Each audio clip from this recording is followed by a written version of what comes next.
Chase Bowman, I've got a question for you. Okay. How do you group this? 0418653653. How do you actually group it though? If you had to read this to somebody, you go, hey, well, I'm just going to give you my phone number. What would you say? How would you group it? Okay. I'll just ask you a question. Just tell me.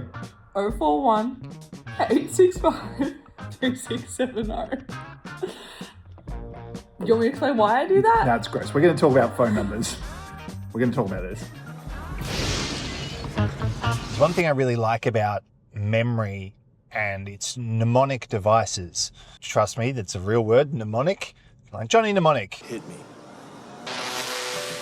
Anyway, mnemonic devices are essentially the theory of how to remember something. It's a way of helping to remember complex ideas or sayings or thoughts or whatever it is. The phone number mnemonic device is the grouping of the numbers, 433. It's the grouping that everybody can help remember, so you chunk them together. It's like I don't know what BSB and account numbers look like in the rest of the world, but like an Australian BSB number is 3 digits, 3 digits. When I was in high school, I studied psychology, and one of the coolest things was you got to understand parts of the brain, and learning what they did. And there's sort of different lobes and cerebellums and all sorts of interesting stuff, and they are all very complex as to what they do. And so there was mnemonic devices to help us remember what parts of the brain did. And I still, literally 20 years later, remember some of these songs. And it was rewritten lyrics to like popular songs. So my favorite one was Frontal Lobe, set to the tune of Country Road. And went a bit like this. Frontal lobe, it's my home, and it's where my personality lives. And emotional control, it's controlled here. Frontal lobe, it's my home. Right? Great.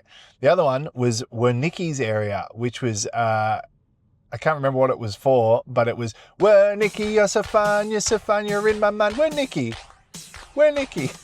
Anyway, these mnemonic devices help. And sometimes they can be that freaking strong that you remember something 20 years later. Pretty cool. So why does this actually work? It's because of two reasons. It's important to you and the technique to actually hang on to that memory. Techniques are really important and crucial to underpinning this because without one, the other is weaker. So take the example of, remembering somebody's name. There's that classic idea of like repeating their name 3 times in a conversation. I'll find a clip and I'll put it here.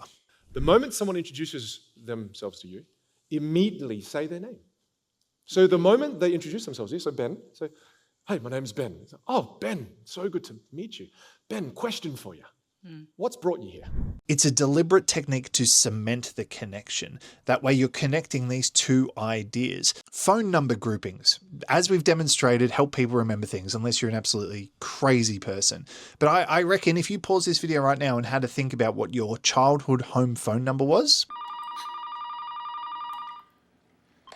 Stop calling me, you Listen to me. You probably remembered it the same way. Area code, 4 digits, 4 digits. It's stuck that way because it's how the information was shared. So that's how it's remembered because it's shared that way consistently.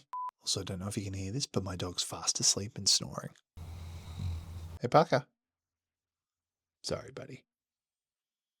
The bigger point of all of this is that it's not enough for something to be just important. You need a way to carry it. You need a vessel to hang on to that information.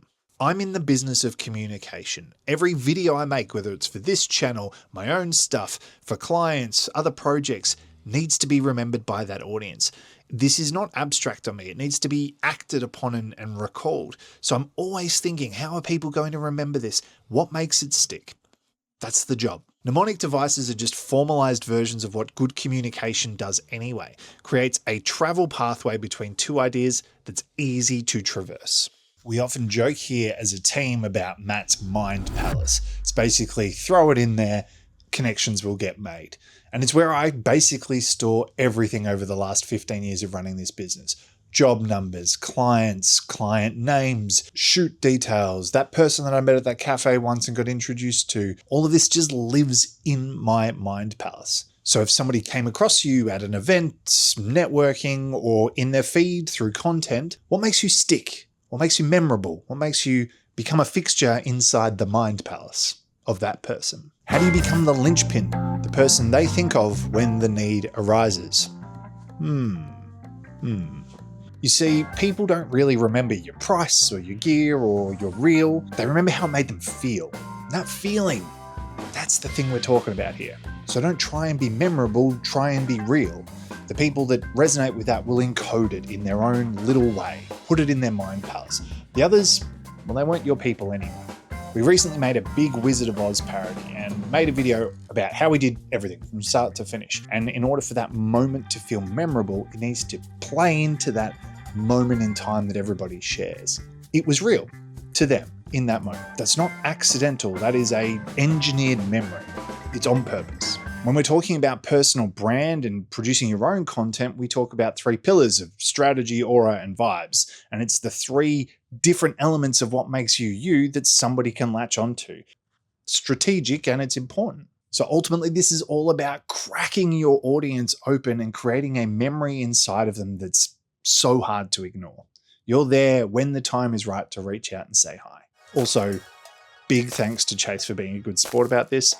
I still don't understand why she groups her phone number like that, but we'll let her have a moment to defend herself. It'd be awesome if you could like this video, subscribe to the channel for more like this. I'll see you in the next one. Peace. I read other people's numbers as 433. My phone number, I read in a different sequence because I've had the same phone number since I was 12 years old, and I struggled to remember it because the numbers were formatted in a way where it was easier if I grouped it as 3322. 3322. Oh my God. Sorry. It's worse than before. I taught myself a little sing-song to remember my phone number, and since my phone number has never changed, I still say it that way. As a 13, 12-year-old, I was like a genius. Wrong.